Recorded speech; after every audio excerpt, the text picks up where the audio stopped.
Oui, alors d'ailleurs, c'est ce que vous dites. D'ailleurs, le titre déjà de votre livre, Ce que les Oui, plantes ont à nous dire, qui est apparu aux oui, éditions Les Liens qui libèrent. Alors, oui. qu'est-ce qu'elles ont à nous dire, les plantes, en fait? Ah ah, les plantes, les plantes. Alors déjà, à nous dire, il faudrait encore écouter ce qu'elles racontent, hein, parce que sinon ça se transmet pas très très bien. Mais en tout cas, ce que je peux dire, c'est que, en résumé, elles nous apprennent à voir la vie d'une autre façon que celle anthropocentrique que nous adoptons habituellement, quoi. Et ça, c'est essentiel. Quand on est en contact avec les plantes, on perçoit vraiment que la vie c'est autre chose que notre petit monde humain à nous. Oui, mais alors, comment elles font pour nous dire, en fait? C'est une question de Ah ah, béotien, mais vous nous dites, parce que si on considère certaines expériences qui ont lieu dans différents pays, et oui. d'ailleurs, je dois dire que votre bibliographie de livres est très riche, et vraiment Oui, très il y a des riche. choses, oui. Elle va d'Aristote à Zola, en passant par Sartre. Enfin, vraiment, là, on a un fondement très, très puissant. Mais Bah, par c'est aussi, exemple, c'est aussi parce que le livre, je veux dire, est composé en chapitres qui suit une progression qui va de la plante à nos rapports à la plante et à nos rapports à la nature et à nos rapports à nous-mêmes. Donc ça fait beaucoup de champs et de disciplines différentes et qui pour moi sont complémentaires. alors vous nous dites, on vient des plantes, et Oui, l'avenir de l'homme, c'est la plante. Sauf que l'avenir, vous nous dites, l'avenir et le passé n'existent pas, c'est le présent qui compte. oui, bon, ça c'est vrai, oui. C'est vrai. Enfin, je Et, le vis, c'est vrai, moi je le vis comme ça en tout cas. et alors, Je le vis comme ça, mais en même temps, bien sûr, il est indispensable de connaître son passé pour préparer son avenir et de penser à son avenir et quelque chose dont on ne peut pas faire l'économie. Ça, c'est la pensée paradoxale. C'est-à-dire que oui, on vit dans le présent, bien sûr, mais on ne peut pas oublier le passé. On doit même s'efforcer de le connaître et de le comprendre. Et si on ne prend pas un soin extrême de notre avenir, nous, en tant qu'espèce humaine, on n'a pas de beau jour devant nous. oui, alors, vous n'êtes pas aussi pessimiste dans votre livre. La fin de votre livre est même plutôt optimiste. Alors, vous nous dites, on provient de l'algue bleue, ou quelque sorte, mais à détruire notre environnement, on va se détruire nous-mêmes. Oui, là, moi je le sais et je le raconte depuis combien de dizaines d'années. Déjà, j'en suis absolument convaincu et je l'ai compris. Ça fait déjà bien longtemps quand on parlait encore du progrès comme une chose positive.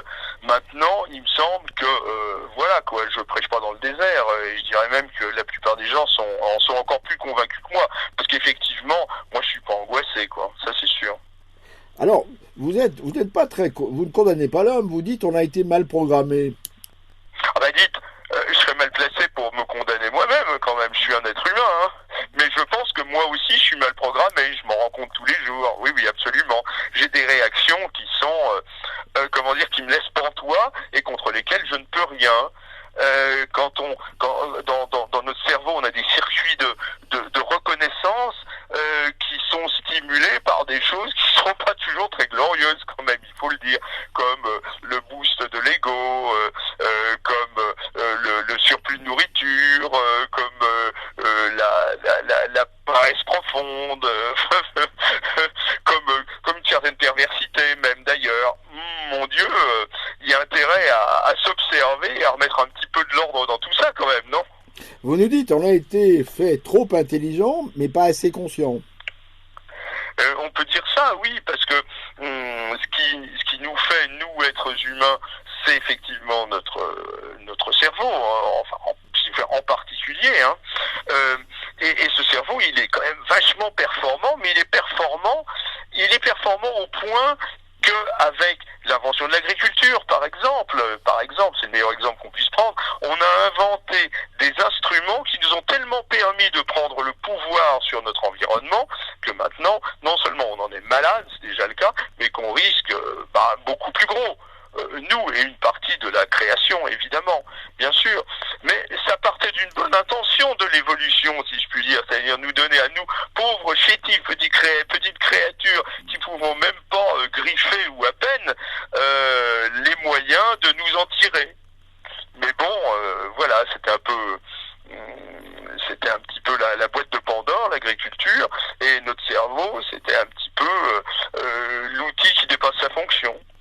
C'est-à-dire qu'en fait, c'était une sorte de prise de pouvoir. Bah, c'est pas en fait en sorte, c'est pas une sorte de prise de pouvoir, c'est une prise de pouvoir absolument délibérée, quoi. Prise de pouvoir délibérée sur la nature. À partir du moment où on s'est mis à forcer la nature, on va dire, encore faudrait-il définir ce que c'est complexe, hein, donc je mets des guillemets chaque fois que j'emploie le mot nature, à produire ce que nous décidons qu'elle produise pour nous nourrir avec tout plein d'à côté, évidemment. C'est pas juste pour nous nourrir, c'est bien plus que ça.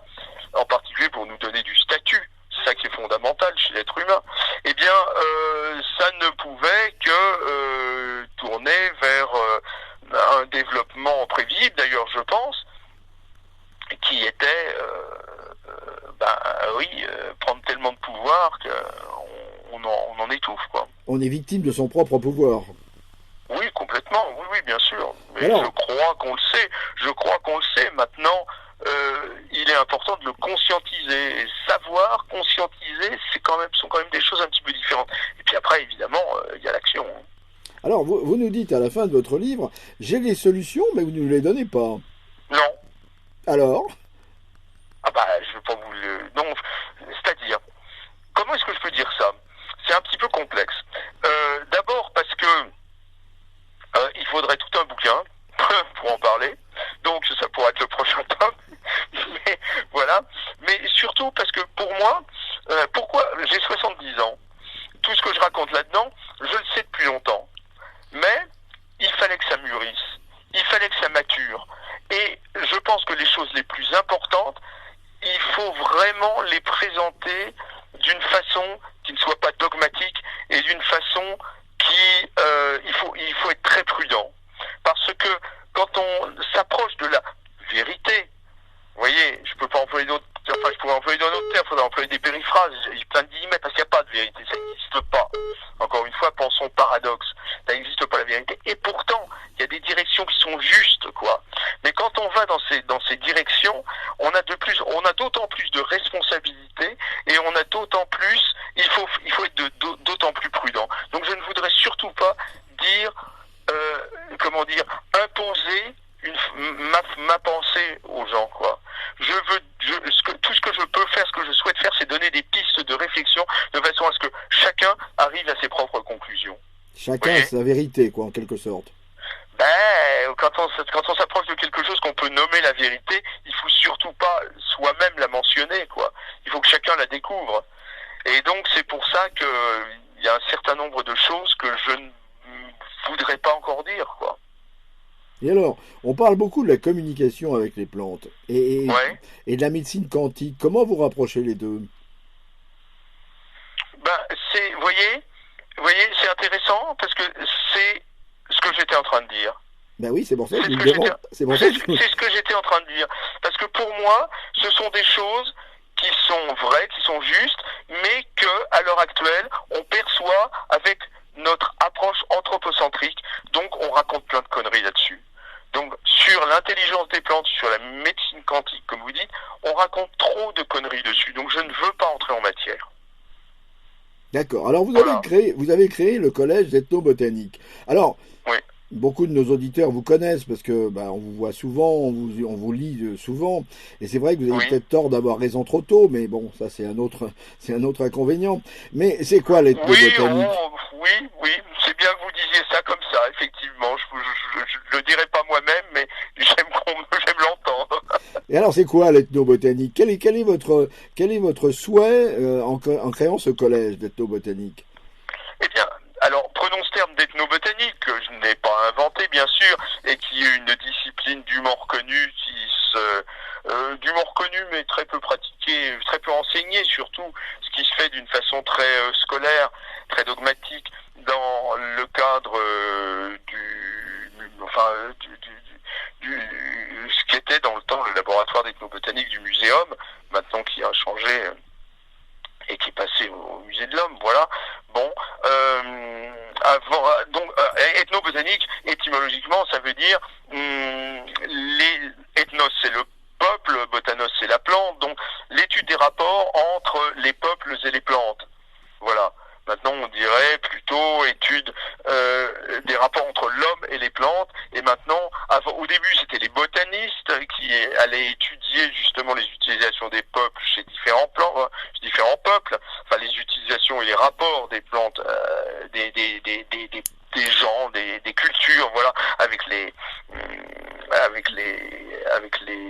plantes. Bon, maintenant, ce sont plutôt les anthropologues qui sont mis là-dedans.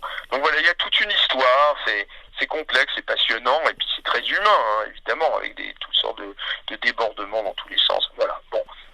Moi, j'emploie ce terme parce qu'il me parle, parce que je le trouve joli, et puis parce que c'est vrai que ce que je propose dans ce collège de pratique d'ethnobotanique, c'est d'étudier les rapports des hommes avec les plantes, sauf que moi j'ai une idée derrière la tête, et que cette idée derrière la tête, c'est pas de faire que de l'anthropologie, c'est d'aller plus loin. C'est comme je l'ai dit tout au début, de découvrir une nouvelle façon, d'explorer de nouvelles façons de voir la vie en général. Voilà. Et pour moi, les plantes, elles nous donnent plein d'informations par rapport à ça. On pourra en parler un petit peu si vous voulez. Mais le but de ma démarche, c'est ça, c'est d'aller étudier les plantes, de commencer par mettre les plantes au centre. Voilà, arrêtez de mettre l'homme au centre, de mettre la plante au centre. Nous, on s'intéresse aux plantes, et on ne se fait pas seulement s'intéresser aux plantes, on développe une relation avec les plantes. Voilà. Et ça, c'est quelque chose de très important. Ce qu'il faut, c'est sortir, comme j'ai dit tout à l'heure, de notre anthropocentrisme, c'est-à-dire d'arriver à avoir une relation avec d'autres êtres que nous-mêmes. Je reprends le terme de Francis Allais qui parle de l'altérité, dit les plantes sont notre altérité, et je trouve que c'est tout à fait juste, quoi. On a besoin de sortir du rapport uniquement avec nous-mêmes, sinon on devient fou, et c'est ce qui est en train de se passer à l'heure actuelle. Voilà. Donc le fait de développer un contact et même une véritable relation avec les plantes, pour moi c'est essentiel pour l'avenir de l'homme en fait. Voilà. Mais est-ce que c'était pas naturel, j'allais dire naturel, mais est-ce que c'était pas naturel auparavant, quand on avait le chamanisme, pourquoi pas les sorcières, entre guillemets, les grands-mères, les vieilles femmes, qu'on a des remèdes de vieilles femmes, ça a été vraiment la façon d'attaquer. Oui, bien sûr. Est-ce que c'était pas... Il y avait une relation, une véritable relation avec d'autres êtres vivants que nous-mêmes. Sauf que, et moi je trouve, et c'est pour ça que j'aime l'histoire, et je comprends et j'apprécie et j'accorde à ce qu'on peut appeler le progrès une valeur, à savoir que dans les cadres que vous avez cités là, il y avait quand même beaucoup d'incompréhension des phénomènes, donc beaucoup de superstitions, beaucoup de prise de pouvoir, également des gens qui détenaient le savoir. Donc moi je ne suis pas du tout passéiste, je ne regrette absolument rien. Je trouve que l'époque qu'on vit à l'heure actuelle est la plus parfaite de celles qui ont pu exister à travers le temps. Voilà, donc je me sens tout à fait bien là où je suis maintenant avec les différentes structures qui existent, et qu'on a des possibilités et qu'on a un rôle à jouer avec des moyens qu'on n'a jamais eus. Donc on a d'autant plus de responsabilités et on a d'autant plus de possibilités. Donc voilà, je trouve que c'est très bien, et je regrette ni le chamanisme ni les sorcières, mais cette relation qu'on a avec les plantes, voilà, on peut, et je pense même il faut la développer. Il y a très peu de gens en Occident, en tout cas, dans nos pays, qui ont cette relation. Pour la plupart des gens, les plantes sauvages sont des mauvaises herbes qu'il faut éliminer, ou ce sont des possibilités d'aller chercher des médicaments qui vont servir à soigner l'être humain, encore une fois, ou ce sont des éléments de décoration, ou ce sont des éléments de réflexion peut-être, mais ce sont pas vraiment des copains et des copines, quoi, des amis avec lesquels on peut avoir une relation, comme on a une relation avec différents êtres humains qu'on apprécie particulièrement. Et on peut tout à fait développer ça avec les plantes, et c'est très simple, parce qu'on a des outils qui nous ont été donnés par la nature, qu'on n'utilise pas toujours à leur maximum, loin de là, hein. Ce sont nos sens. La vue, donc l'observation, ce qui implique de prendre du temps. On est toujours pressé, mais les plantes, elles sont partout autour de nous, et quand on veut s'arrêter et discuter, c'est pas le terme évidemment, hein, mais